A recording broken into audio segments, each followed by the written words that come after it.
in the heart of Vietnam, nestled along a winding, dimly lit road. There was a hot pot shop known to locals and weary travelers alike. Its name was Phuong's Midnight Feast, a place that promised warmth and comfort against the cool, damp nights. The owner, a quiet and unassuming man named Phuong, was famous for his rich, flavorful broth and a secret meat dish that was said to be unlike any other. For years, his little eatery thrived, a beacon of light for those traveling late, its steam and savory smells wafting into the darkness. But beneath the surface of this seemingly ordinary roadside diner, a terrifying secret was simmering, waiting to be uncovered. It was a moonless night, and the air was thick with the scent of rain and cooking spices. A group of 4 friends, on their way back to Hanoi after a weekend trip to the mountains, found themselves with a flat tire just a few kilometers from Phuong's shop, stranded and hungry. They saw the faint glow of the restaurant's lanterns and decided to walk. They were relieved to find it open, the last customers of the night. Phuong greeted them with his usual quiet smile, ushering them to a wooden table. The centerpiece was a large, bubbling pot of broth, its surface shimmering with fragrant oils and herbs. They were tired, and the prospect of a hot meal was exactly what they needed. Following the recommendations of other patrons they had heard about, they ordered Phuong's specialty, the house special meat. Phuong disappeared into the back and returned with a large platter of thinly sliced crimson meat, glistening under the single hanging bulb. As they began to cook the slices in the bubbling broth, a strange, sweetish smell, unlike any pork or beef they had ever encountered, filled the air. At first, they dismissed it, attributing it to Phuong's unique blend of spices. But as they ate, one of the friends, a young man named Bo, noticed something was off. The texture was wrong. It was softer than pork, yet chewier than beef, with a fibrous quality that seemed to stick to the teeth. Bao, who had grown up on a farm and was familiar with all kinds of meat, couldn't place it. He looked at his friends, who were also chewing their food with a growing sense of unease. "Does this taste strange to you guys?" he asked, his voice low. Another friend, Lin, nodded slowly. "It's the smell, too. It's almost gamey, but not like any wild animal I know." They tried to rationalize it. Perhaps it was goat, or some exotic jungle creature Phuong had managed to procure. Vietnam's culinary landscape was vast and varied, after all. They continued to eat, trying to ignore the nagging feeling in their stomachs, which was now a mix of hunger and a creeping dread.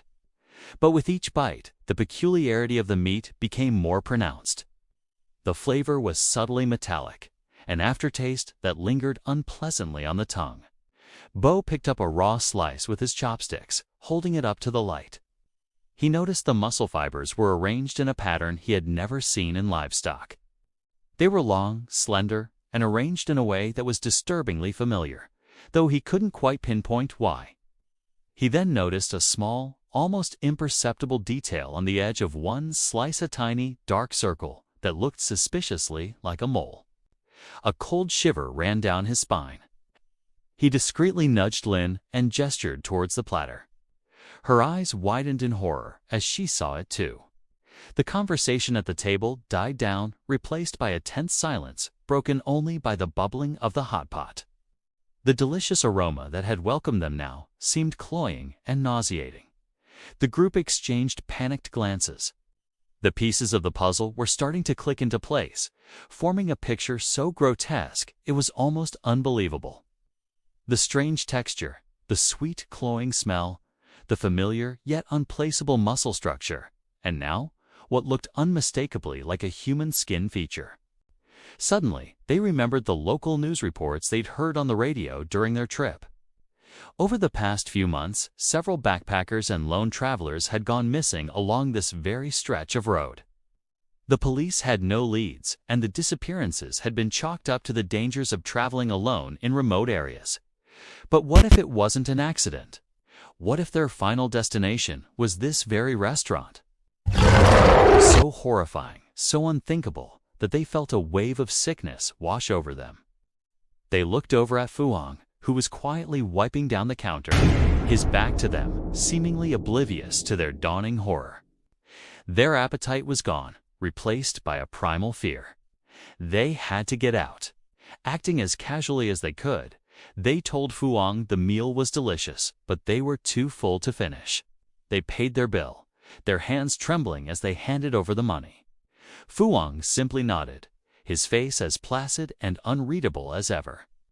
As they stepped out into the night, the cool air felt like a shock to their systems, clearing Gigich heads of the thick, sickly smell of the restaurant. They didn't just walk. They ran. They didn't stop until they were far down the road, their hearts pounding in their chests. Once they reached the next town, they went straight to the police. Their story was met with initial disbelief. It sounded like something out of a horror film, a tale too macabre to be true. But Beau's insistence on the specific details, particularly the mole on the piece of meat, was chilling. The officers, though skeptical, decided they couldn't ignore such a serious accusation, especially given the string of recent disappearances. A team was dispatched to Phuong's midnight feast in the early hours of the morning. When the police arrived, the restaurant was dark and quiet. They forced their way in and were immediately hit by a powerful, putrid smell coming from the kitchen. It was a smell far worse than what the friends had described, a smell of decay and rot masked by bleach and strong spices. Their investigation of the kitchen led them to a large, industrial-sized freezer in the back storage room. When they opened it, their worst fears were confirmed. Inside were not sides of beef or pork, but dismembered human bodies, wrapped neatly in plastic.